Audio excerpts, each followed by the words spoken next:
Thank you, everybody, for coming. This is what, Naomi, our fourth teaching, fourth at least. Yep.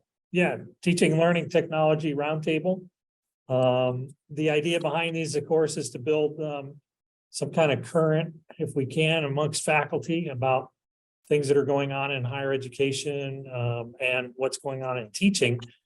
One of the things that I've utilized and done before at other schools is had faculty share their Canvas shells. And it doesn't matter if you've been teaching a long time or, you're brand new, just sharing your shell and getting feedback or talking about how you designed your Canvas course can really help spur a conversation with your colleagues. So that's sort of the intent of today's session. And our two guests are Leigh Anne Opitz and Gary Sparks.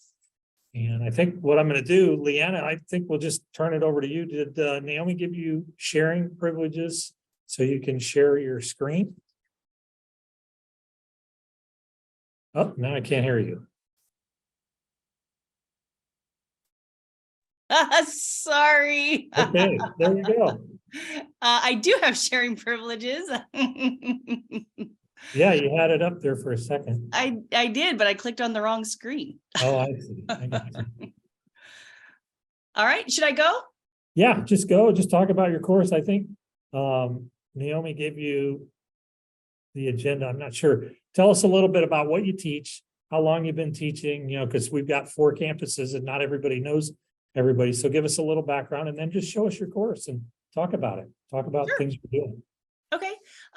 So I'm Leigh Anne Opitz. I've actually been teaching at the college since about, 2007, I think. I'm using the birth of my daughter as a frame of reference. But I was teaching as an adjunct, and I think I taught as an adjunct for about 12 or 13 years. And then I've been hired full-time in 2018. So even though I haven't been here long full-time, I feel like I have been here a long time. So I teach a variety of geography courses. And the geography course that I'm going to share with you guys today is my World Regional Geography course that is currently teaching online. So it is a live class. You'll see exactly what I've been doing and what I will do. And before I start, as I'm sharing the content with you guys, if you want to unmute yourself and ask a question, or I have the chat box open, I'm more than happy just to pause and answer a question kind of when we're in that moment. So let me get to where I need to be. Okay.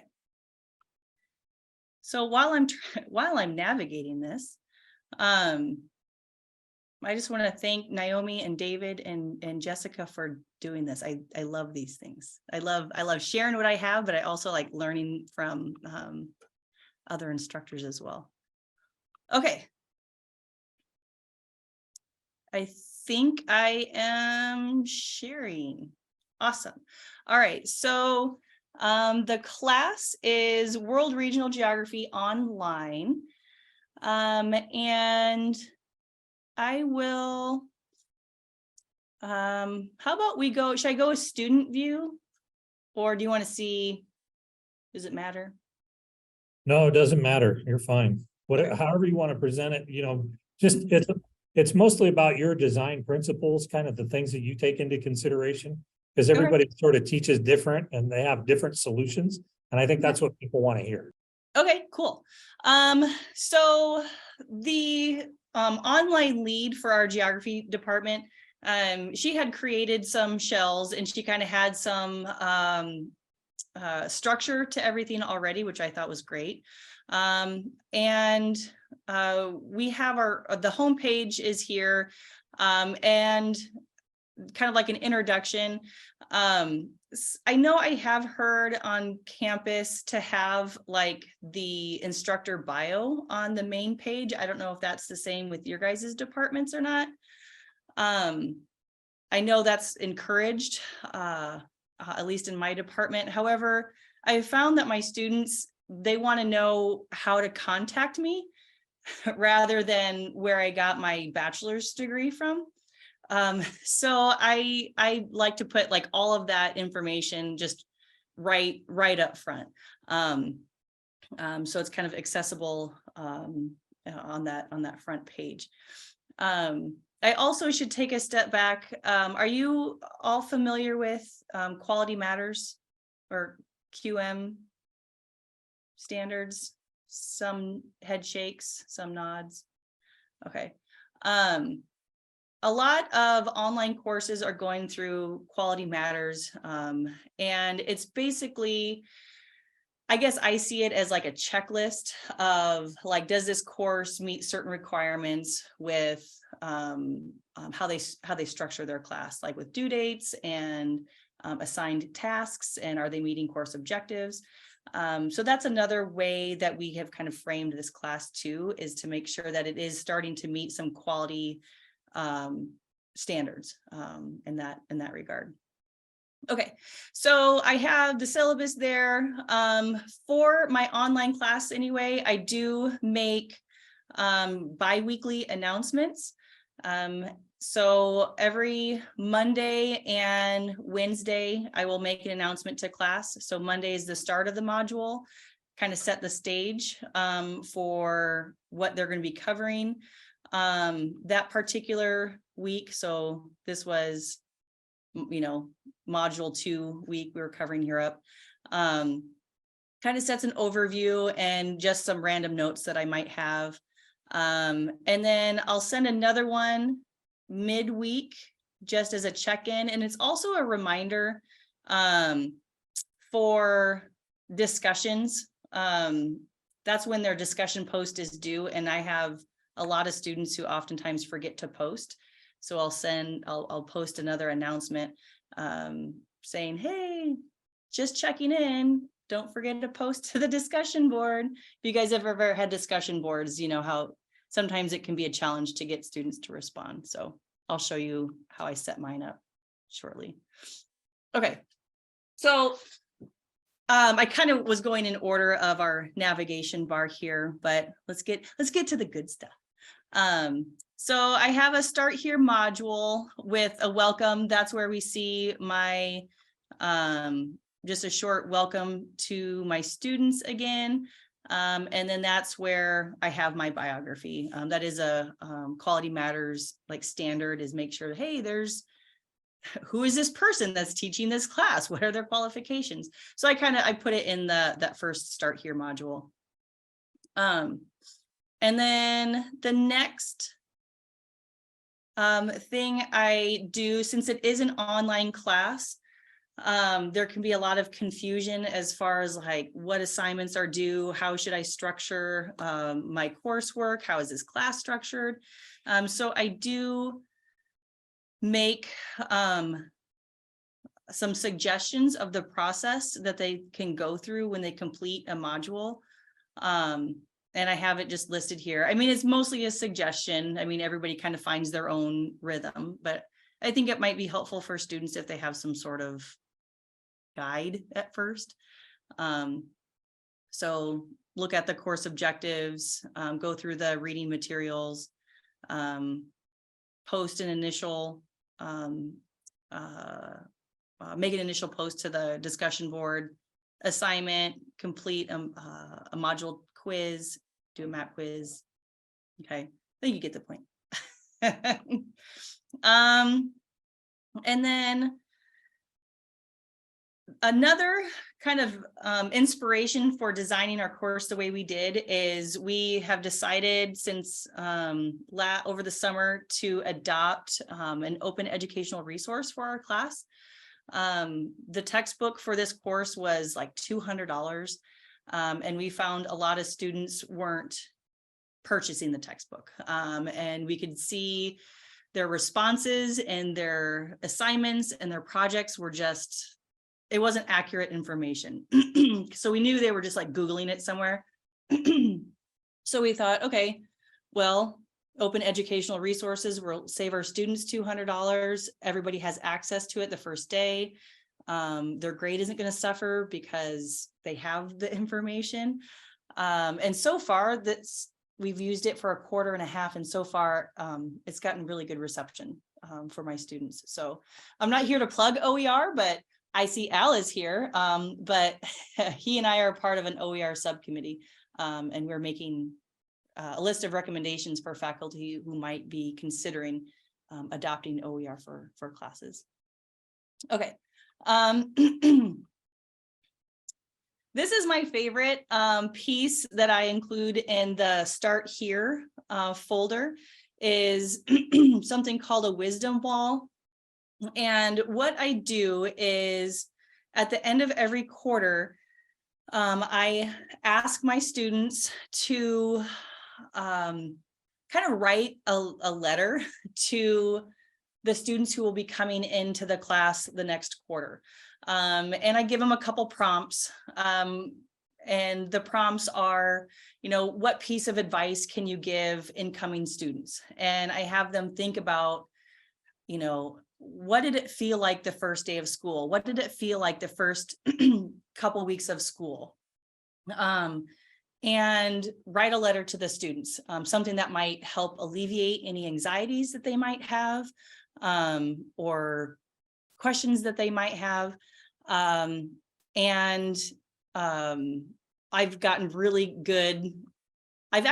good feedback. So, it's a letter to these students, but I find it's a great way to do like course and instructor evaluation. I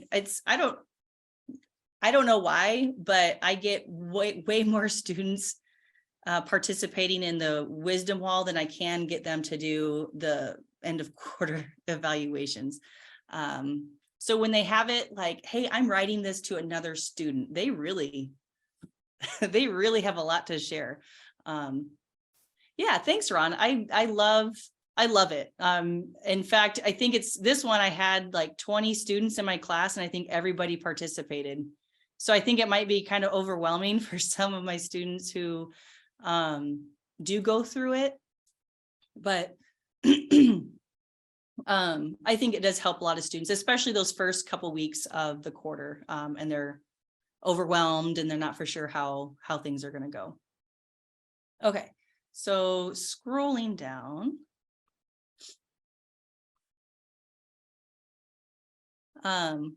That's the end of that module. I kind of want to go back here. So that's the Start Here module. I actually added a new module, and it was actually from another instructor from construction. Ryan, Naomi, what was his last name? Ryan from Schaefer, Ryan Schaefer. Yeah. He did a presentation showing his course structure, and he had this module that was just all student resources, and it was just everything was just listed right there. Mental health assistant, the e-pantry, disability support services, financial aid, tutoring centers.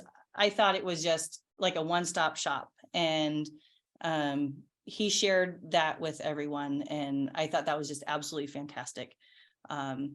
I just sent him an email and he sent it to me through Canvas, and I think it's a great again, one-stop shop for students to have access to all that.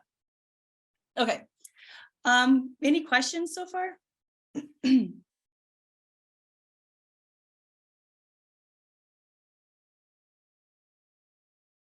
Can't see everyone. Nothing's in the chat. So, okay. All right. So how I have just the main portion of the course set up is in modules like you typically see. Each module is 1 to 2 chapters.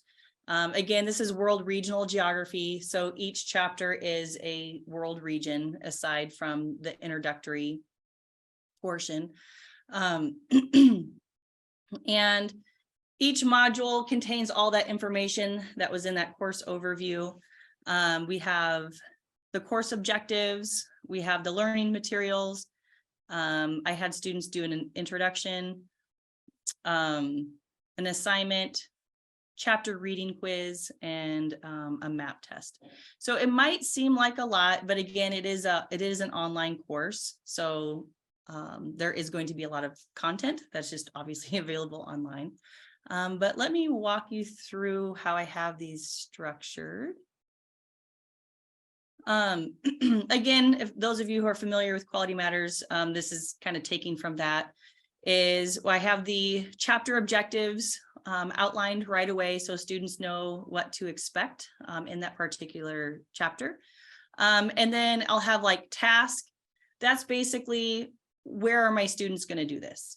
You know, like I say, define geography, but when am I going to do that? You know, when are the students going to do that? So I will ask them to define geography in their assignment. And then they will be quizzed over that in the module assessment as well. So that helps kind of put purpose behind each objective, like, hey, this is why I'm asking you to do these objectives, because you are going to be tasked on those, you know, later on. Okay, I have too many windows open. There we go. All right, so then after we have the course objectives, I have the module learning materials. And again, I kind of have a purpose statement up here, like this is why I have the learning materials. This is why it's important. And then the readings that they're assigned to. And since it is an OER, I do provide a link in the learning materials that will go directly to the textbook. And then I also have some videos that they are able to watch to supplement some of their readings. And when I have gone through the videos, I do try to make sure that they are captioned.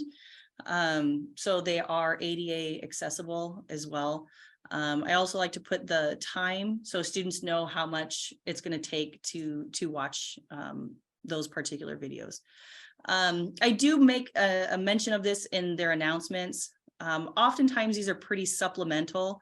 All this information is in the textbook, but if I have students who maybe they're tired of reading, or maybe they're more visual and they need to hear it or watch it, these are videos that they could maybe watch rather than read in that particular portion of the textbook. So I try to reach students, especially my online classes. It's like we have our readers, then we have our ones who want to listen, you know, or watch a video. So Leigh Anne, I love that you put the time in there. That's one of the things I highly recommend that folks do. Again, just like you mentioned, sometimes kids need to take a break from whatever they're doing or be, you know, distracted with another medium. So they have the opportunity to click on something and sort of know that they're not into it, you know, for a long time, or if they are, they can, you know, allot themselves that amount of time. Yeah. I got this from when as a student myself, and you know, I'd have an instructor that would have a link of something to watch. I was like, okay, great, I'm going to watch a video. And I click on it and it's, you know, I see it's an hour and 10 minutes. You know, I feel like it's not as shocking when I can see how long it's going to be, you know, before clicking on that particular. Yeah, I picked it up. I surveyed some students one time and they said it'd be really nice to know on the videos how long they are. Because when I'm at work, I get, you know, a 15-minute break every 3 hours, and I go out on the picnic table out back of work, and, you know, I check what's going on in my text messages, my emails. But if I can watch a video while I'm at work, and then I can think about it, sort of process it, and go back to home later in the evening, and maybe I have to write a paper or some kind of reflection, then that's there for them. So they can squeeze it in, you know, I mean, everybody's a multitasker now. Oh, yeah. And I think it's the phrase squeeze it in is just absolutely perfect, right? I think we're all trying to find these like nooks and crannies of time to do things. Yeah, so I do have that on there. I love how I'm going through this, but as I'm sharing it with you, I already see things I want to change. Like, ooh, I think I'm gonna change this. And if you guys have suggestions, I would love to hear it. That would be fantastic. There's no perfect course, right? So my discussions, I have, oops, there we are. Listed, this was just an intro discussion, and I did try to incorporate video with it. It's an online class, so I try to humanize it in some cases. So I'll have every module or so, I'll have a video of me, or maybe an announcement is a video of me, just again, making it more authentic and real. And I give the students a prompt. However, if they aren't comfortable using video, then I do give them another option of introducing themselves or sharing information, whatever it might be. So they can make a video comment of introducing themselves, or they can share a picture and show how it relates to how it represents them. And then, especially with an online class, we might not have students who are familiar with using recording. So I do try to provide some instruction that might help them out in case they don't go to the help side of Canvas. I know I'm saying that because I know Ron is here. So so I think just kind of want to see where I'm at in my module.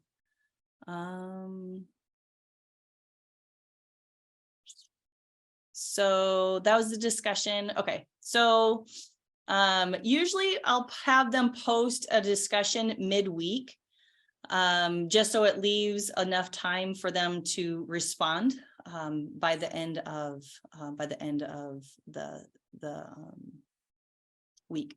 Okay, for their module assignment, again, I really tried to incorporate like the purpose behind everything that I have posted on here. Again, it helps, with those questions that students might have, like, why am I even doing this? So I try to tie it back into our course objectives as well. So, hey, this is why I'm asking you these questions. It's a part of our course objective. So these are the questions that they have to ask or answer using the textbook, and they post it and grade it. And then at the end of every module, they will have a 10-question multiple choice quiz. So pretty straightforward with that. They'll also have a quiz over the regions as well.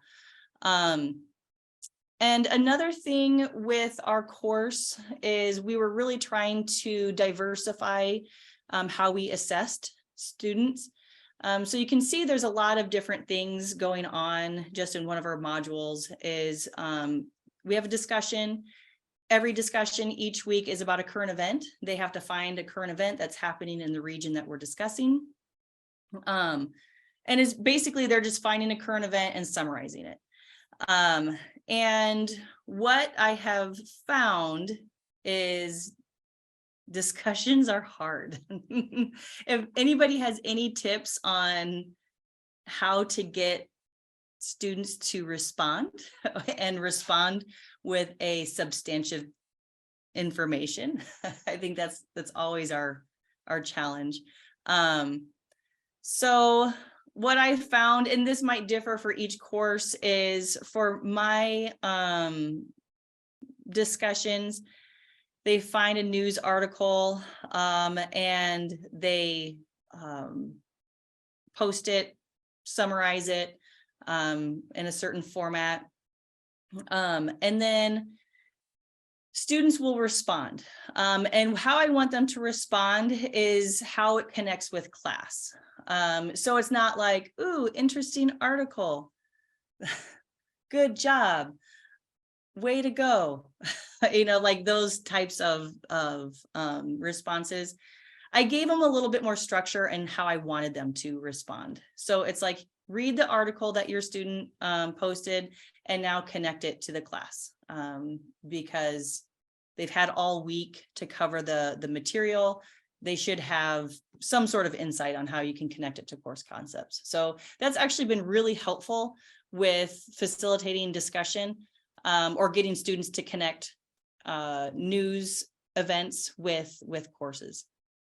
But again, I have my purpose, task, how to complete it. I do provide some resources that might be helpful for them to use as well. So I tried to find all the resources that students can use so they can navigate these online environments a lot easier. And then the last thing I want to share with you guys is the unit assessments. I'm trying to find where it's at. So since we test our students every chapter with a 10-question multiple choice quiz, we felt it was kind of redundant to have a unit test that was 50 multiple choice questions. We wanted to find another way of assessing their understanding of course concepts. So we designed geographical field studies. So in the field, or in the geography discipline, that's what we do, is we do field studies when we go out and we make observations of our surroundings. So I wanted it to have a title that is applicable to the field. And for these field studies, we have given students the option of basically picking a project that they're interested in, but also is going to test their ability to be able to apply these geographical concepts from class to this project that they have selected. So their geographical field study, they have to use key terms and concepts from a module, and these are the options that they can pick from. So they can interview a person, they can watch a documentary, compare a theme, plan a road trip, share a personal narrative. And then the two most popular ones you can probably imagine are the ones involving food. I mean, those are my favorites, so maybe I'm a little bit biased also. And so by clicking on one of these, it will take you to more in-depth instruction and gives them more detailed instruction on how to complete that particular task. And what I did over the summer is I worked with the English department. So they helped me with the language that I was using for a lot of these writing assignments, and they really wanted to emphasize the language that they use in English, or in Comp 1 and Comp 2. So students who have taken Comp 1 and Comp 2, or even just Comp 1, they're familiar with some of these words that they use. And after I took their suggestions, I have seen a vast improvement in my students' papers. Like there was like a light that would just shine down on these beautiful papers. It was like, oh, it was awesome. So I'm not for sure which departments you are all from, but I strongly encourage coordinating with other departments that you think would be useful in helping your students out, kind of, achieve some of their objectives. I also invite my students, they can write a paper or do a video presentation. So some of us might not be strong writers. So, it's not really a writing class, but if they want to do a video presentation, I invite them to do a video presentation also. So then I do occasionally have a student who will do that. My next goal is to probably talk with somebody in speech, and maybe there's some language that could be used to help my students, give the best speech online also.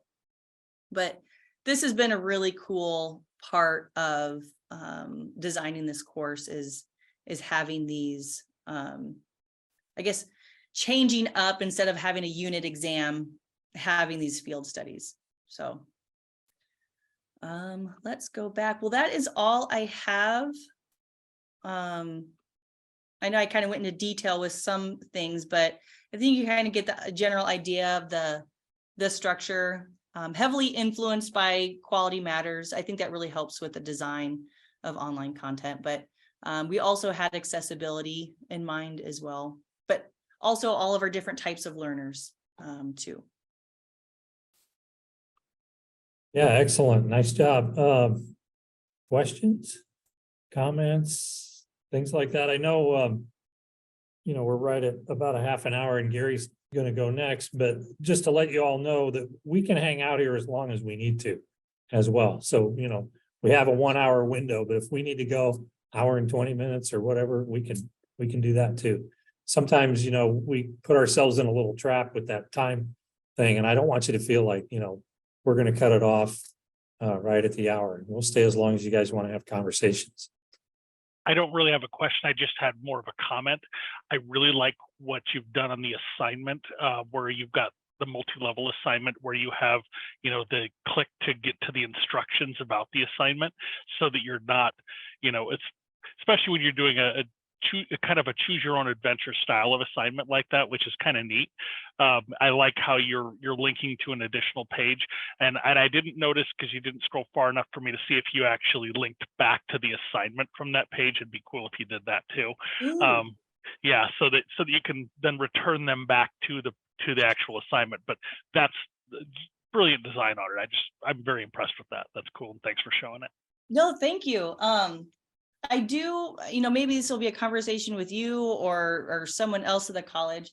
I do have some students that get really confused by it, but maybe it's a student thing and not a me thing. But some students are like, do we have to do all of those? The first line, it says, choose one. So I don't know how to make that any more clear. So, maybe it's just how it looks, or maybe I can choose one in bold. Honestly, I think it's just because they don't see it that often. You don't see that style of an assignment or that level of design in the assignment. But I think it's cool, and I'm impressed with it. So thank you. But I'd be happy to meet with you anytime that you want to discuss anything like that. So yeah. I mean, I like I said earlier, and for all of us, we can always improve our courses. It's I love feedback. I have a question sort of related to that, Leigh. So if they have all of those options, so you've created them as separate assignments, do they then all show up as, like if they click on their assignments tab, do they see all of them as assignments, or how does that work? Do you know what I mean? Like the back end? Oh, on the back end? Yeah. So let me go back to the screen. I know what you're asking. I'm not for sure. Yeah, well, and I'm kind of asking too, if it affects, like if they're looking at their grade at the very end. Okay. If they're not getting a grade for all those assignments, how does that? No. So okay. I've made in Canvas an assignment, and the assignment is called Geographical Field Study. So like this, and Ron, maybe you could explain this better, but like this page is the assignment itself. And so, these are the options that they choose from. And got it. Yeah. And then they would submit it. They would submit that here. So the submitting happens all in this one spot. That makes perfect sense to me now. Yeah. Yes. And this part. Yeah. So each of these are actually just pages. So each one of these links is a page rather than like an actual assignment. Does that make sense? Yes. Perfect. Thank you. Okay. And I guess I didn't scroll down far enough either. With this, the rubric with the assignments that we've created, we were able to design a rubric that fit with all of them. So it had to be kind of vague, but this is what we're assessing is like presentation, use of course concepts, integrated visuals. So each one of those options, I could use the same rubric, and that helps a lot with, oh my gosh, could you imagine writing a rubric for every single assignment? Like try to streamline it in that sense.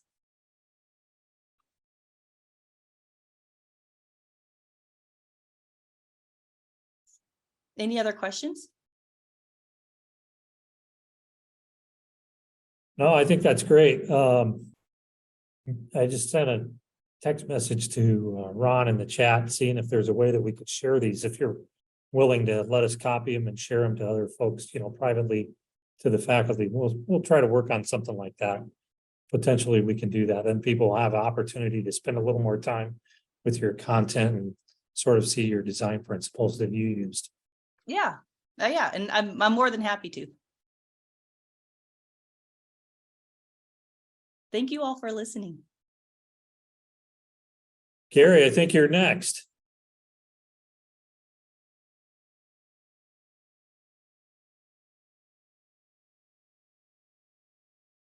Let's see if Gary's here. Gary, can you unmute?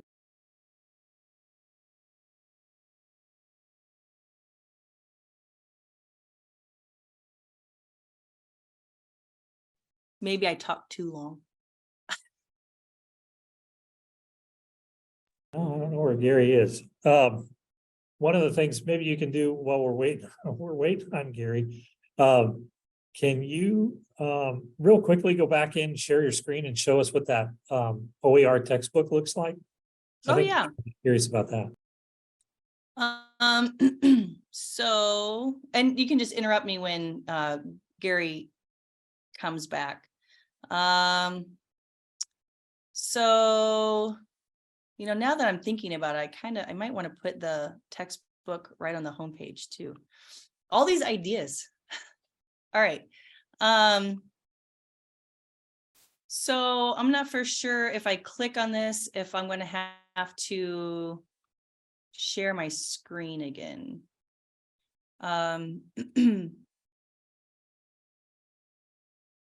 Are you seeing Yeah, it opened to the book. Oh, did fantastic. Okay. So this is the one that we have chosen probably temporarily, because I think what happens is you choose an OER or an online textbook that's already available, and you start going through it and you're like, ooh, I want to change this. So my future goal would to be having our department write our own online textbook. So when we were looking for textbooks to use, we wanted to make sure that they were ADA accessible or compliant, ADA compliant. So we talked with Chris over the summer. Michelle Todd did. And is Chris here? I think, no, I did not. And he kind of skimmed through it just to make sure that it was, accessible. A screen reader wouldn't have any problems reading it. We also wanted to make sure it had some options to download it. So if students wanted to download it and print it out, they could do that as well. So this is how ours looks.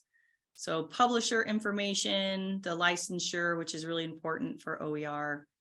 And then you have the table of contents here. You can expand each one so you can just, navigate to the particular topic that you want to look at. And it's for an open educational resource. This is very much like a traditional textbook. They're not all like this. But in our department, we felt like this would be a good transition to testing it out. So this course is kind of like a pilot course for that right now. And I got really good feedback from the students who used it for their first time last quarter.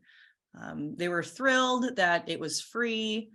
A lot of students did like the electronic version. of it as well. Is there anywhere you want to go? You want to look at a certain region? Discuss a certain topic?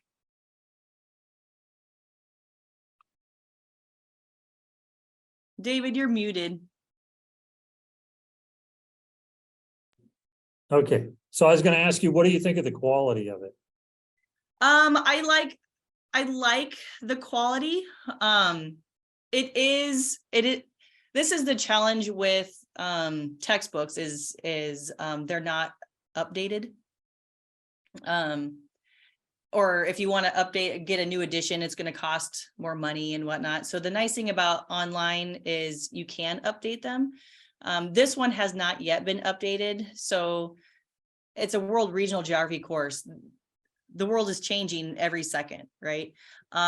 So moving forward, we'd like to take this textbook and update it. And we can do that, which awesome is we can do that ourselves.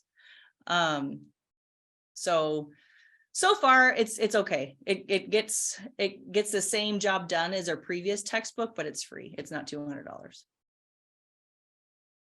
Or that's always the concern with open education resources is, what's the quality? So that's why I asked. Yeah. Yeah, it has the same information that I've seen in every other world regional textbook. Check to see if Gary, are you here, Gary? He's logged in, but he's not here.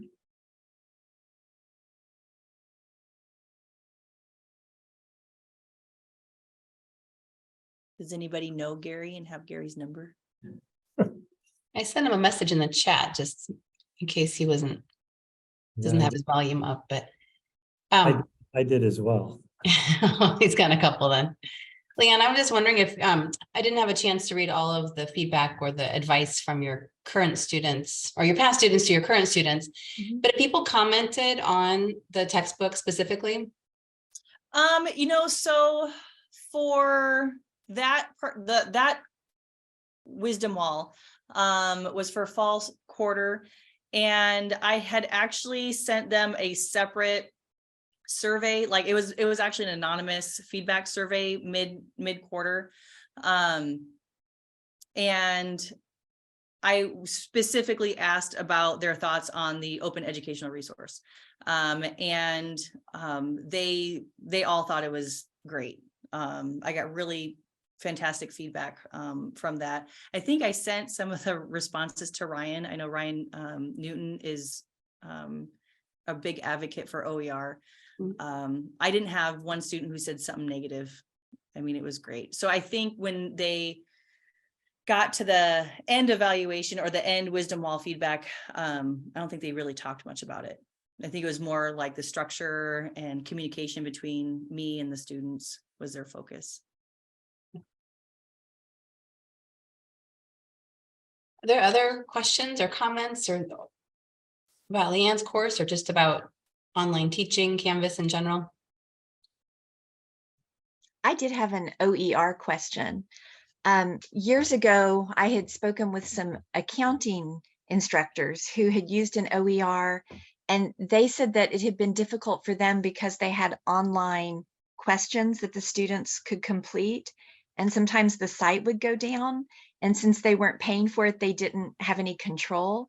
And I wondered if that's specific to something like an accounting class or if you had any problems with access when you used an OER. I haven't. I mean, I've had no problems with this particular textbook, but again, it's a website. And you can also, it's something that you can download and save on your computer, which is also what we were considering when looking for an OER is something that if you didn't have internet access, it was going to be okay. Like you could still read the book. It's downloaded on my desktop somewhere. We don't have like a website like the accounting did, so we never ran into any issues like that. But it is definitely something to consider when adopting OER is you're kind of at the mercy of something that's out of your control. So you really kind of have to do your research on that. Leigh Anne, thank you so much for doing this. I love that class. And every time I see it, I've seen it a couple of times now. I want to take it. So it's probably a good sign that it looks like a great class. Looks like Gary has joined us here. Gary, are you here? Yep, I'm here. Oh, Sorry. great. It's been a busy day. Hey, Gary, just so you know, you're not limited on time. I mean, you may, if you've got to go at the top of the hour, that's fine, but we can let this thing run as long as it needs to. We can. And for folks that might need to log off at 4, we're recording and I'll make that available. So you can take off when you need to. Okay. David, refresh my memory. I know we were emailing back and forth. Sure. So the idea was is that you were going to help us by just showing off your course, one of your Okay. online courses or any of Okay. your courses, and kind of your principles behind some of your designs, some of your challenges, maybe. Okay. It's just sharing. You're just sharing how you do things with your students. Okay. Yeah, I can do that. And Yeah. Naomi will give you, I think she's already giving you access, sharing access. So Okay. Me hide my controls here so I can see what I'm doing. Okay. Let me just jump over here and once you get to where you want to go, Gary, just start off by just introducing yourself, where you teach, where you're, what campus you're located on, and sort of what your subject matter is. okay. I'm Gary Sparks. I'm the program director for the college's cybersecurity center. We are designated by the National Security Agency as a National Center of Academic Excellence in Cyber Defense Education. And we're partnered with Bellevue University, the University of Nebraska, Omaha, and Northeast Community College. They're all also designated. Right now, we just started last week in being redesignated. It's a 5-year designation that we have. So we're coming up in redesignation. A lot of what we do in cyber is driven, the requirements driven by the NSA, as well as using, and they do strongly encourage schools to use the same tools that we do for building courses. The course I'll highlight today is our Info 2805. It's Network and Information Security Basics. And this is probably one that gets taught quite a bit, at least right now. And so my adjuncts, they get set up. So starting off from the home page, the syllabus here, and I will try to make the syllabus as accessible to the student as possible. And so what this link does, it just points to the syllabus and start here. So that way when I upload there, it automatically makes the association. So when we take a look at modules here, one of the first things you're going to see here is instructions for instructor module. And it's, got in caps, do not release to students. So each week, my adjuncts can come in here and they can look at what's going to be highlighted for that week and what the focus is for that week, and gives them some resources to help them hit the ground running. Additionally, I'm one of the administrators for Nearpod. And so we have Nearpod is the slides now for this class are ADA compliant. And so the students get participation points for going through the content. And so like this one, module 1 Nearpod answers, the polling questions, I just built a file and put the answers to the polling questions in there so the adjuncts know what the answers are for those particular polls. So that's a pretty lengthy module, but it does give them a lot of support. Plus, I've got guides here on how to, because we're using a tool called MindTap at Cengage. And so that's guides for the faculty to be able to go in and get it set up. All written assignments use Turnitin.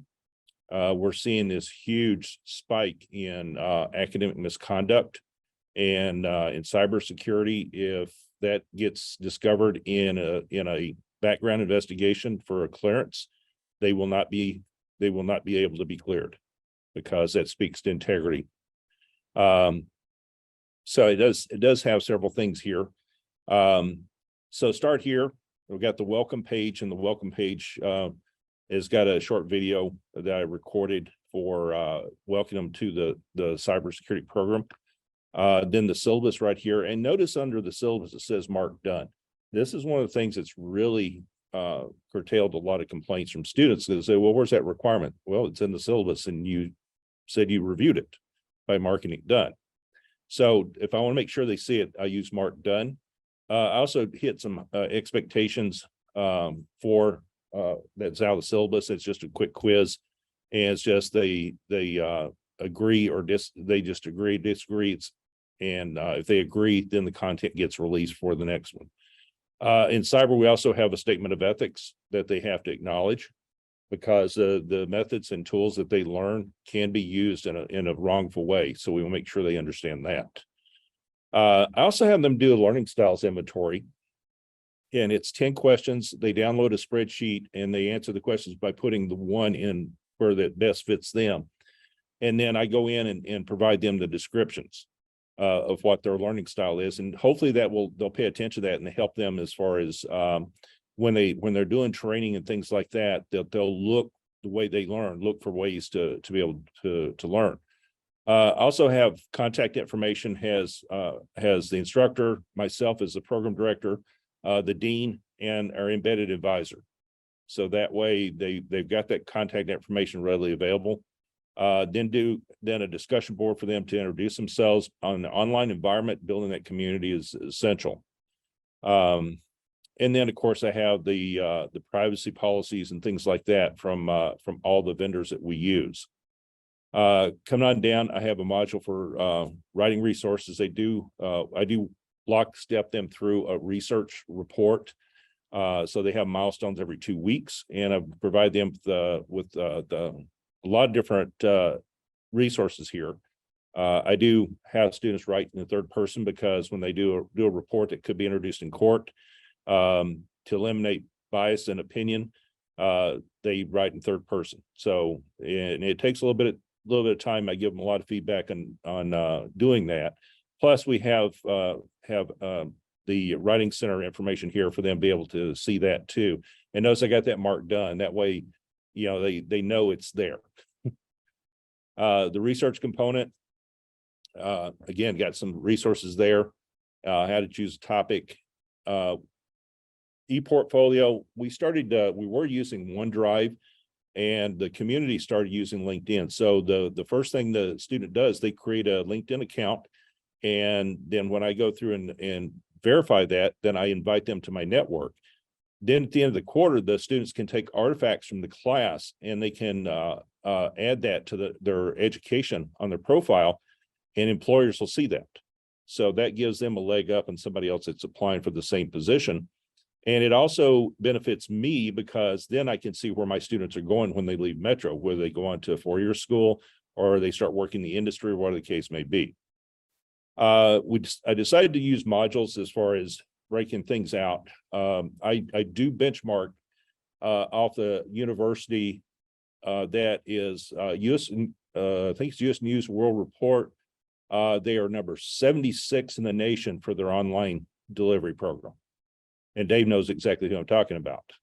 That's Bellevue University. And I used to work there. So that just came out. They're number 76 in the nation of all universities and community colleges is for their online program. So that helps me. I share things I do there and so forth. And so it's a really good partnership, especially in the cybersecurity world. Then of course the students and the modules are designed. The students have to work from the top of the module to the bottom. One of the big problems that we had in Blackboard is the student would go directly to the assignment. They wouldn't read their learning objectives. They wouldn't read their learning materials. And then they didn't know what to do. And then of course they would complain because they didn't know what they were doing. So, and that's pretty easy to do under the module edit. And of course they have to start here first as a prerequisite, but then I just got these loaded in there. So they work from top to bottom. And occasionally a student will say, hey, this is locked. And I'll look at it and say, did you do everything above that? Well, no. Well, you need to do everything above it. And so that's really helped out with that. Module one is the module one assignment, having to do something like that. Their lab, this particular lab is hands-on. It's a 3-part lab. The first part of the lab is social engineering. So they go out and do some social engineering and document what they learned from that. The second part is physical reconnaissance. So as they travel through their week, they notice physical security issues that could be exploited, and they write what they learned from that. And then the third is they go to a Chamber of Commerce site and they choose a business and look at the information that business has online and make a determination if that information could be used in an attack. And so the students who really do the labs, they really learn from them. And after, some grumble at first, but then they get into it and they go, oh, that was pretty fun. Then we get them set in the virtual environment in case they need that. And then we just kind of go on through there. But this is the basic structure. Starting week 2, I use Teams. So this video explains to them what they have to do. And I've had people, oh, you can't do Teams online. Well, COVID kind of proved that we can. And so on this, to prevent students from, weeks in saying, oh, well, so-and-so is not doing anything on the team project. So the requirement is they have to go under people and go to that team. And then all the discussions, all the file sharing has to be done on that team discussion board, period. No texting, no email, nothing else. If I don't see the participation there, and I mean active participation, good job, I agree, is not participation, but actively participating in the project. If I don't see that in there, then I remove them from the group. They don't get the points. And so that's been pretty effective too. Gary, do you outline, what that interaction is supposed to look like? Do you give them a heads up? Oh, yeah. What the expectations are? Yeah, that's, they get together. If it's face-to-face class, I can have them do the project in class as part of the class, but online, and it seems to have worked pretty well. You always have those 1 or 2 that don't want to do it, and they're the ones that suffer because of the points. Another thing is say, well, my teammates aren't responding. And that's why I tell them, said, you give them a reasonable amount of time to respond. And if they don't respond, move on without them, because they'll lose the points and you won't. And so that has worked out pretty well. This is week 2 is the first milestone for research. So they just choose their topic. They have to justify, it has to be cybersecurity related. So they use some resources to figure out what they want to learn about. And typically this is about 6 to 10 pages. So I tell them if they come up about 5 to 6 questions or things they want to learn about that topic, that will give them the length pretty easily. Their quizzes and tests, I only assess 5% of the final grade on quizzes and tests, because in this industry, you got people that can take a test and they still don't really understand anything in cybersecurity. So, and 2, you have a lot of students, they really stress out when it comes to tests. So I use other ways of really doing a better assessment on that. So, and this is the structure going all the way through for the most part. Module 4, they get another really good hands-on type of assignment. They get to go out war driving. There's a software called VisDumbler for PCs and then Wi-Fi Explorer for Macs. And they put that on their computer, and then they just put their computer in the passenger seat of the car and just drive around the neighborhood, see what Wi-Fi they can pick up. And then they report out on what they learned from that. The presentations right here is an example. So here's a link to the interactive presentation. So when I set that up, I do it right at the start of the week, because it does have about a week or 2 week security timer on it. Then after that time runs out, they no longer have access to that. So in this design, well, let me kind of drill down into what a page looks like here. That might be a good idea. Learning objectives. So they got the learning objectives here for this module, and then weekly tasks. That's one of the things the community wants us to do. So the weekly task and where those tasks map back to the objectives for that week or outcomes for that week. So they can come in here and they can look at that and say, okay, that's what our objectives are for this week or our outcomes. And then the required reading, and this is in MindTap. So MindTap is ADA compliant. So and I did have a student who did this. He used the ADA compliance tools to have it read to him while he was working. So he could listen to the text while he was working. I also put in additional resources in here, like videos from YouTube and things like that, so that they can expand their knowledge more than what they're just seeing in the textbook. And so I have these kind of scattered through there. And so once they complete that, then they come into this is the reading for module 5. So I'm not going to click on that because it's not set up. And so they kind of work through those. And that's the interactive presentation. I've been a big proponent. Students love Nearpod, especially in face-to-face classes, because in Canvas, you can set it up as live participation in class, and you can grade it and put the points into Canvas. So that's worked out really well. So this is an example of a team assignment. So they come in here and what they have to do, and then they look at their PDF here, and it tells them what the topics are. So they choose one. That's one of the things I picked up from Bellevue, like discussion boards.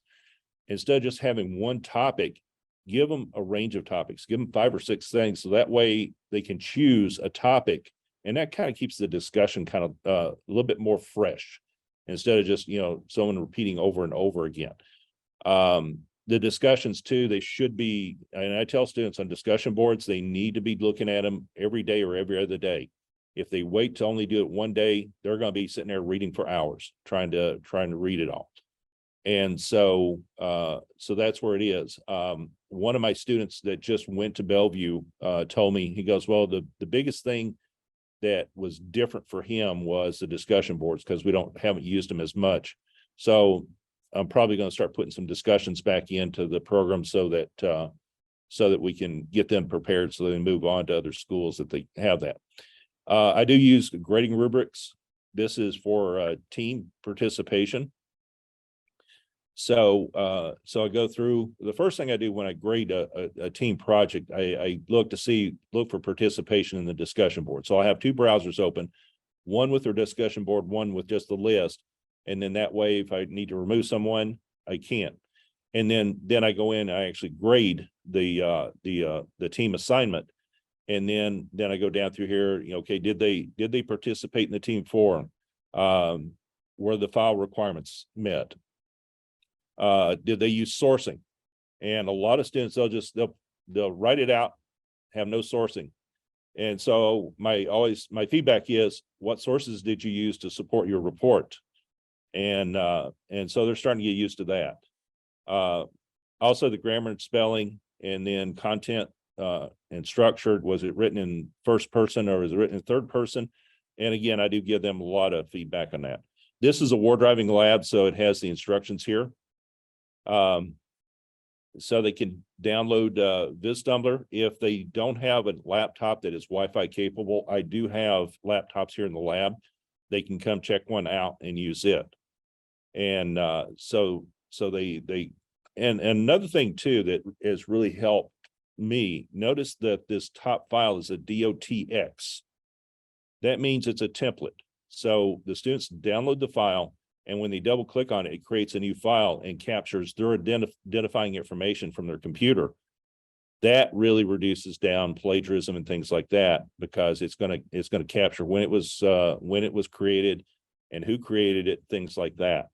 So we started doing that, and that has really helped out too. I was for 16 years, I was an Air Force cop. So one of the things that when you've been a cop that long, there's a lot of things that you do will not go away. Most cops, if you talk to a cop, when they go to a restaurant, they'll sit in the back of the restaurant where they can see the doors. When they're out and about, they're looking around. They're constantly got their antenna up watching for stuff.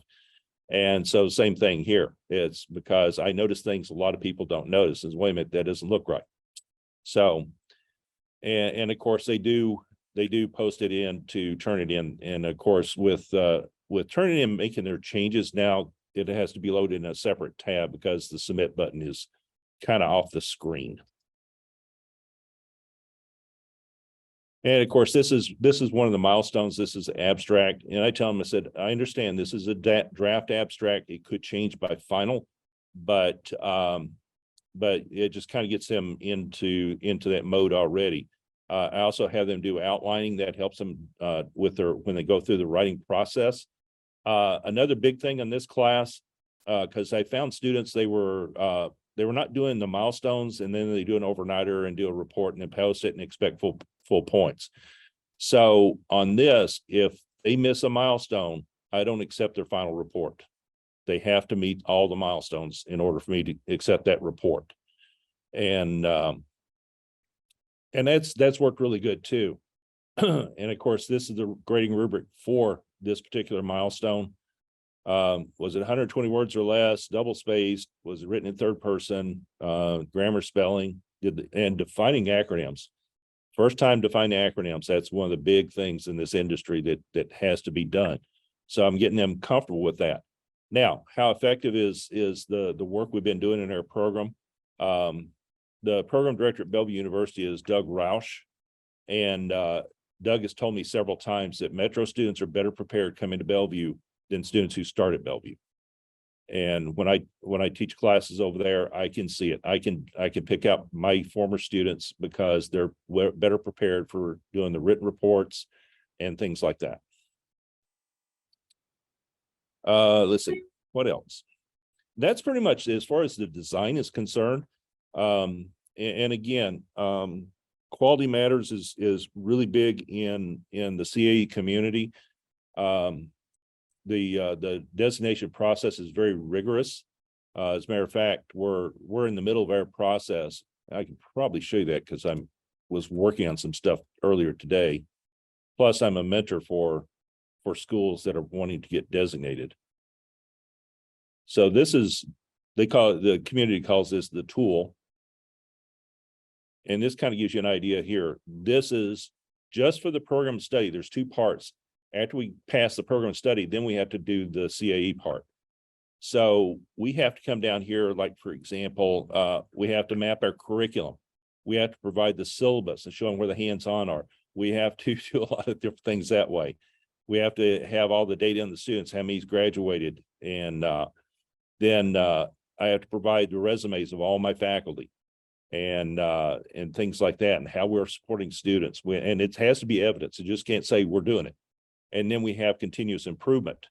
And it's probably because of the CA community, cybersecurity is the first program at Metro that has our program outcomes in Canvas, and we're actively collecting data. And I can show you a little bit about what that looks like. Turn back over. Hate that.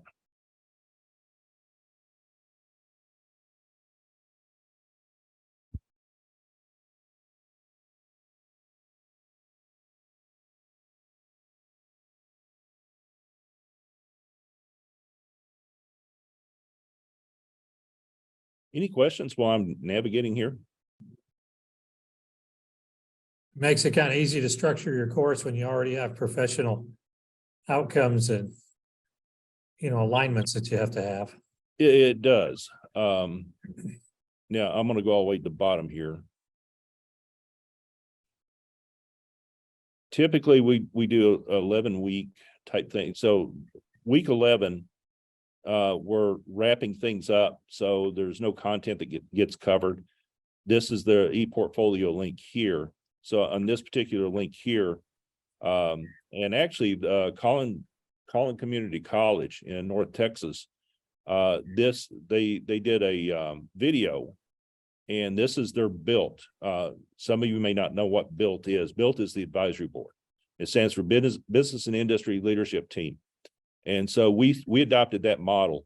And so this is some of their BILT team members talking about why things are so important to them. So it gives them a perspective. It's not just an instructor telling them. So that's where that comes in. Let's see.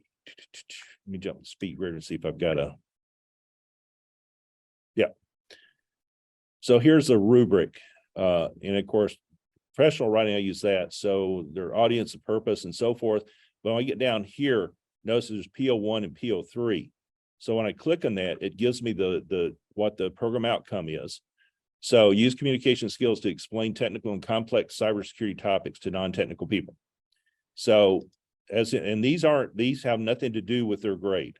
These doesn't impact the grade at all. So my faculty, when they're grading, they get down to here, they look at, okay, did they exceed, meet, or did not meet those expectations? And then of course, this other one is document cybersecurity programs for policy, continuity, incidents, audits, and reporting. So those, and as a matter of fact, we got those put in about mid-term fall, and I announced it to my adjuncts. So myself and the adjuncts that were teaching this class went ahead and started using them a little bit. And Ron pulled down the CSV for that, and I used a pivot table to sort out the data. And I already, followed, there was one program outcome that was scored high. We consider 80% as our cutoff. So the one was using attacks and intrusion tools to that was the one that was higher. So I'm going to look at winter. If it's high winter, then I'll sit down with Jared Bernard. He's my one of my content experts. And so what we'll do is we'll sit down and take a look at it and say, okay, what do we need to change to try to improve this?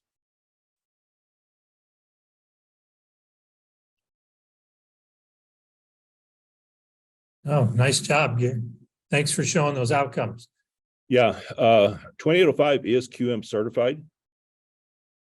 So it was one of the first ones that, well, I've had several done, but this is, the cyber program wanted to get this one done. And it went through pretty easily. So, and I've been making sure, I went through and made sure it is ADA compliant. Any handouts that we use, if they're PDFs, we convert them back to a document, clean them up, make them ADA compliant, and then take them back to a PDF form. And then that way the screen readers will pick them up. Yeah, thanks for doing that. So, well, as I mentioned before you were here, and the last presenter, Leigh Anne, if you don't mind, what we may ask you is if we could copy this course to kind of a private location and maybe share that, in the Canvas Commons amongst just our faculty. So, they can watch this presentation and then have access to this course content if that's not an issue for you. Yeah, absolutely. It's this course has worked really well. And of course, my adjuncts, they'll say, hey, can we do this? So I listen to their suggestions and say, yeah, we can do that. And so we've added like the instructions up here for these bottom ones right here. We just brought in a new adjunct a couple of quarters ago, and he said, hey, it'd be nice to have a how-to. Now, like for example, for Turnitin. Yeah. So this right here, I built this, and it allows them to be able to, it's a step-by-step on going through on how to set it up. I'll probably need to go back and modify that since they've changed where you have to have it open in a new tab and get that updated since that has just recently changed. And two, there was some discussion earlier this week from an adjunct in another area of info about turn it in and Canvas talking to each other on the due dates and so forth. Now, if you go through and set it up in Canvas on a class, when you set those dates in Canvas, it will feed those to Turnitin. But if Turnitin is part of a blueprint, and this one is a blueprint course, then that communication breaks and you have to set those dates in Turnitin. And so what I do there is I just have language in the assignment says the due dates will not be reflected in Canvas. And yeah, and of course the syllabus that everything is due at the end of the academic week. Now, what's taking this so long to load is all the graphics that I use, because I used Snagit and screen captures and things like that as part of that. Sure. Well, that's great. Again, we'll probably, work to try to get these copied to the Canvas Commons and give folks an opportunity to take a peek into, just sort of how you design things. But it looks like a very thorough course. Looks like you've thought of a lot of things. And it's kind of nice to hear, about a course that's built at a higher level, where you've got a lot of adjuncts that are sort of teaching from it. Yeah. It's and it's like I said, I was one of the first 5 to develop online here at the college. And at that time, I was taking graduate classes at Bellevue. So I benchmarked off of what they were doing there at that time. And they made changes too. They've evolved over the years quite a bit. And and so I still have that Blackboard knowledge. I just have to stop and think, okay, which one am I using? Yeah. But I also use assignments when the assignment is due. After it passes the due date, then the assignment locks out again. So yeah, it finally loaded here. So this kind of shows where they go in, they set things up. And this is for Turnitin. Yeah. And Nice.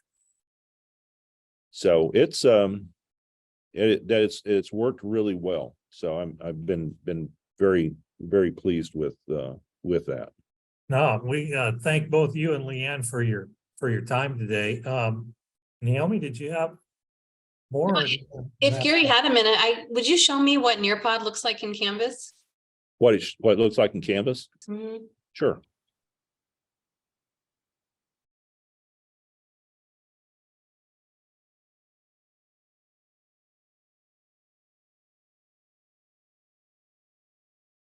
Now, for my face-to-face classes, for example, I add a module and I don't have any restrictions on it. So the students get to it. So when the students come into class, so like, for example, this is what I covered this week.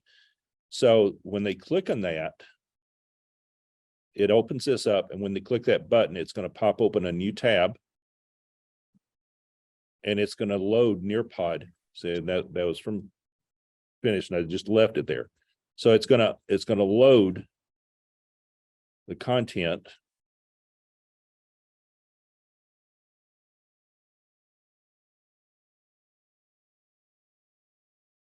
And the first thing they'll see is the first slide. Now, what's really cool about this site, if they're in the classroom, they can look at their monitor or they can look at the screen, either one. And then of course it goes through here, the overview. And of course this, and I got to move this, is a polling question. And I tell the students, on a polling question, you're not being graded, guess. And of course it's got a 30-second timer on it. So at that point, the students read the question and then respond. And then and that's what that looks like. Now let me go to an online. So so that's happening in your in-person classes. That's the in-person class. Okay. Let's see. I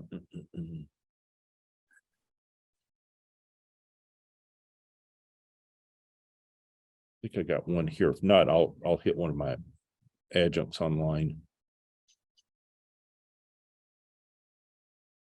2362 we're still working on. So I should have one here.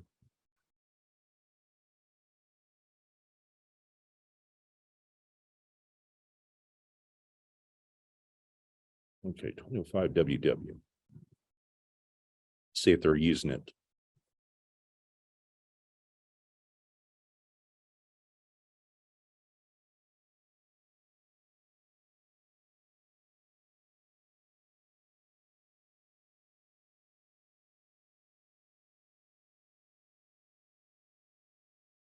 Okay.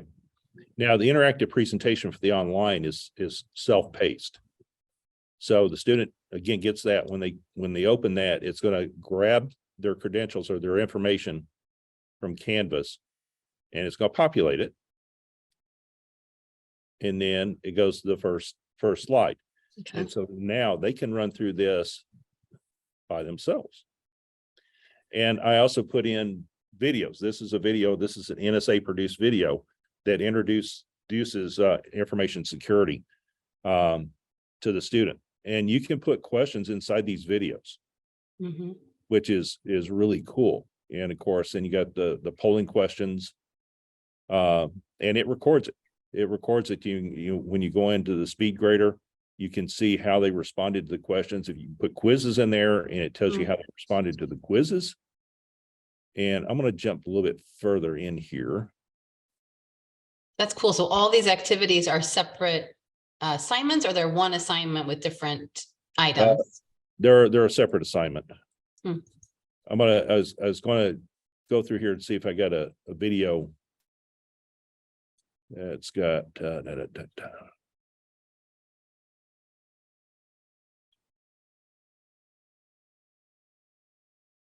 thought I had one in here that has polling questions or questions built into the video. No, I don't have them in there, I don't think. But you could put questions in the video. Yeah, that's cool. Yeah, it Yeah, is. you can. Yeah, you can. But yeah, it's yeah, and this one is the physical security and social, and this one has to be on social engineering, dumpster diving. And there's some humor in too. The other video that was there. Yeah, was- maybe we'll have you do a thing on Nearpod, like a training session on how to integrate it into a classroom. Yeah, I Yeah, was thinking that'd be cool to see. as a matter of fact, you pop in a new tab here.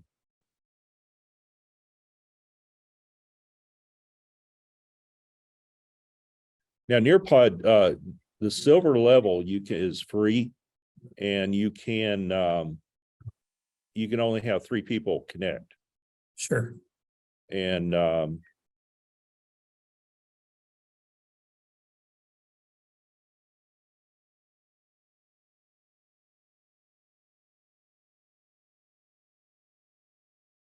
probably throw things off a bit, but see 9.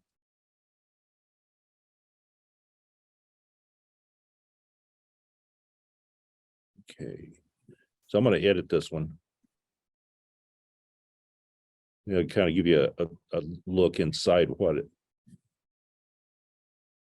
So this is the one that we're just looking at. So Mhm. polling questions, and before class, I go and review these, and I use Brave browser, and I've got Grammarly on it, Mhm. and it throws up. See, it sees ransomware. Yeah. Thinks it's spelled wrong. Yeah, so it sees that, and then I can update them occasionally. Now the ones that have multiple, see if I got one that's got multiple, choose all reply. See, this only has a single question, but kind of move this window up here, but this little slider here, if it's choose multiples, then you can turn that on. And so I just kind of go through there. So let me go down here. So in this video here, so if I wanted to drop in a question here, I click add an activity. I can put open-ended question, or I can put multiple choice question. So on this, type the question in, and say you have 2 answers, you select 2, or if it's just 1. So, and I kind of joke with the students a little bit on the polling questions. I said they're not graded, Give it your best guess, or you can use the first time testing for promotion in the Air Force, which is they never turn down testing, but they'll go in and they'll use the clock. If they have no idea what the answer is, if the big hand on the clock's between the 12 and 3, it's A, between 3 and 6 is B, between 6 and 9 is C, and between 9 and 12 is D. And one night I was teaching here at Sarpy, and a student was on this side of the room, and the clock's on this side of the room. He looks at the question, turns around, looks at the clock, and then responds. But yeah, you can put these in there. It'll pause, and on this, you can show them the answer, the correct answer that's in the video. It doesn't have any timers on it, at least not yet. But it's, and two, with Nearpod, you can also build interactive videos, to share out. And Dave and I talked about, things like that for cybersecurity for all students. And so you put those questions in there and use it for education, training, awareness, and things like that too. Great, super. Yeah, thank you. Yeah, it's and of course, and then up here too is being descriptive. So this is my methodology for being descriptive here. Let's say, for example, we wanted to add an activity. We can add content. We've got video, slide, simulation, field trip, sway, slideshow, audio, video, a PDF, web content, activity, time to climb, drag and drop, open-ended question, matching pairs, quizzes, flip grid, draw it, collaborate board, polling, fill in the blank, and memory test.